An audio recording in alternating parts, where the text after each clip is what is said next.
안녕하세요, 아뜰리에 여러분. 유장 선배입니다. 어떻게 다들 바캉스는 잘 보내고 계신가요? 저는 한국을 가서 5주 동안 바캉스를 보냈는데, 예술 관련된 미팅 및 작업에 대해서 조금 이런저런 대화를 했는데, 그것도 조만간 유튜브로 다루려고 합니다. 코로나 전으로 변한 입시에 대해서 쭉 설명을 해드릴게요. 코로나 전에는 접수 방법을 먼저 설명드리면은, 학교 사이트를 들어가서 그 학교에 있는 PDF 파일을 먼저 다운을 받아요. 그럼 이제 내 기본 정보, 뭐 영문 이름, 거주지, 뭐 핸드폰 번호, 이메일 그런 걸 다 적는데, 어떤 보자르 같은 경우 조금 이해가 안 되긴 했으나 우리 부모님 정보를 쓰라는 데가 있었어요. 좀 신기했어요. 한국도 그러진 않았을 것 같은데, 여튼 그런 거를 다 기입을 하고, 그 다음에 세베, 이력서, 그것도 학교에서 PDF를 받는 게 있고, 아니면 내가 자유롭게 적는 형식이 있고, 그 다음 이제 포트폴리오는 내라는 학교가 있고 안 내라는 곳도 있었어요. 근데 대다수가 1차로 보낼 때는 다 내라고 하고, 그 다음에 이제 어학 자격증, 우리가 배두 아니면 배양을 갖고 있느냐, 그리고 이제 내가 준비가 안 됐으면은 뭐 편지를 쓰는 경우도 있었어요. 내가 이번에 접수를 했는데 그전에는 내 점수가 이래가지고 좀 부족했다.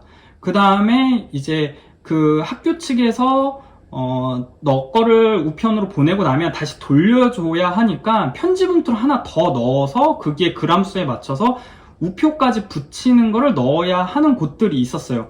그리고 이제 동기서도 작성을 하고 할 것들이 조금 많았어요.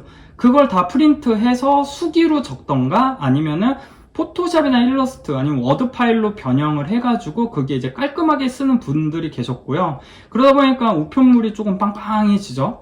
근데 학교 측에서 뭐 예를 들어서 도장이 4월 20일까지 찍혀야 된다라고 하면은 4월 20일 도장이 딱 찍힌 게 이제 유효가 되는 거고, 어떤 곳들은 무조건 4월 20일까지 도착을 해야 된다라는 곳이 있어가지고 예전에 보면은 막 급하게 막 비싼 우편으로 보내는 경우도 있었어요. 그렇기 때문에 미리 준비를 할 때는 한 일주일 전, 일주일도 좀 그렇구나. 한 열흘 전이나 2주 전에 보내시는 게 가장 안전했던 것 같아요.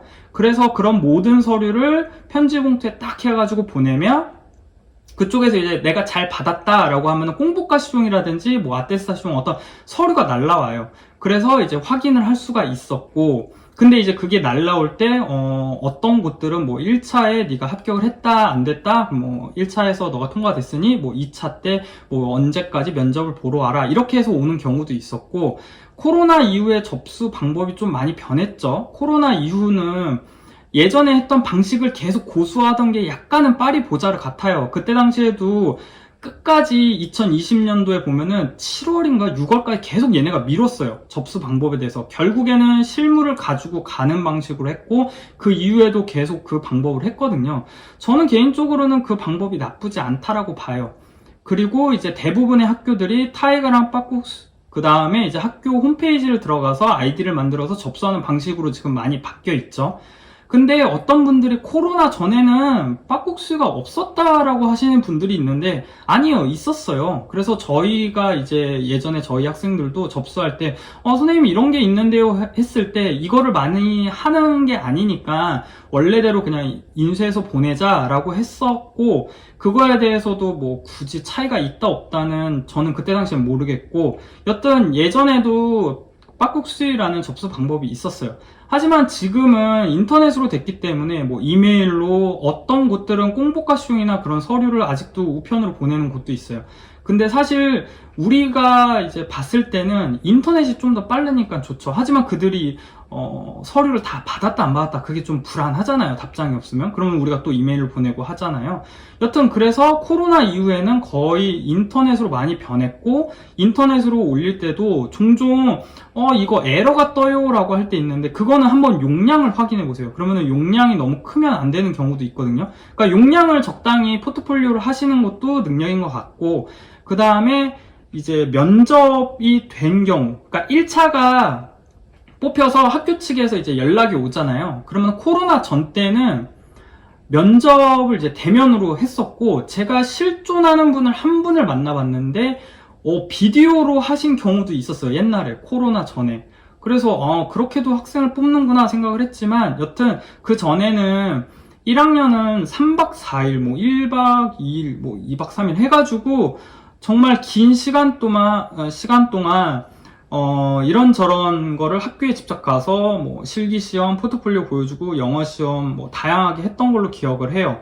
그래서 그런 부분들을 대면으로 했기 때문에 입시 승산이 좀 더 높지 않았을까 생각돼요. 왜냐하면 아이 컨택을 하고 그리고 내가 보여줄 수 있는 거 실제로 보여줘야 그들이 흥미롭게 받아들이면 뽑히니까. 근데 코로나 이후에는 처음에 코로나 터지고 나서 완전히 거의 뭐 파리보자르 뭐 몇 개 빼놓고는 제가 알기로는 다 비대면으로 변했고, 비대면이 되고 나서는 사실 불어를 잘 못하는 우리 쪽에서는 조금 불리할 수도 있는 거죠. 뭐 불어를 잘하신다 그러면 할 말은 없지만, 여튼 지금도 전화로 시험 본 곳들이 몇 군데가 있더라고요. 뭐 리옹, 스트라스부르고, 니스 몇 군데 있어가지고 좀 신기하긴 했어요.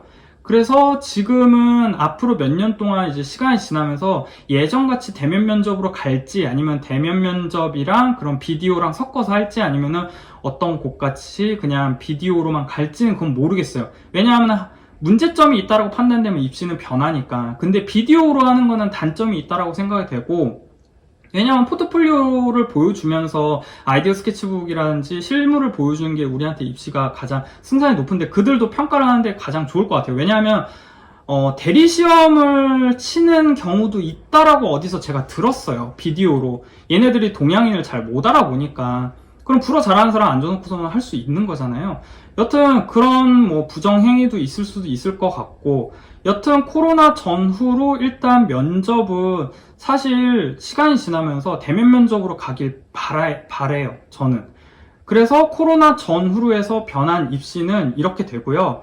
질문사항이 있거나 궁금하신 거 있으면 답글이나 연락을 주시면 제가 아는 정보에서 설명을 드릴게요. 그리고 EBS랑 인터뷰 할 때도 이 부분은 좀 민감해가지고 좀 피했던 부분들을 지금 유튜브로 설명을 드린 거고, 그리고 정보가 좋으셨다면 구독 부탁드리고, 사실 제가 오늘 컨디션이 너무 안 좋아서 지금 발음이 많이 안 좋지만 여튼 양해 부탁드릴게요. 그럼 좋은 여름 되시고 아뜰리에 여러분 들어가세요.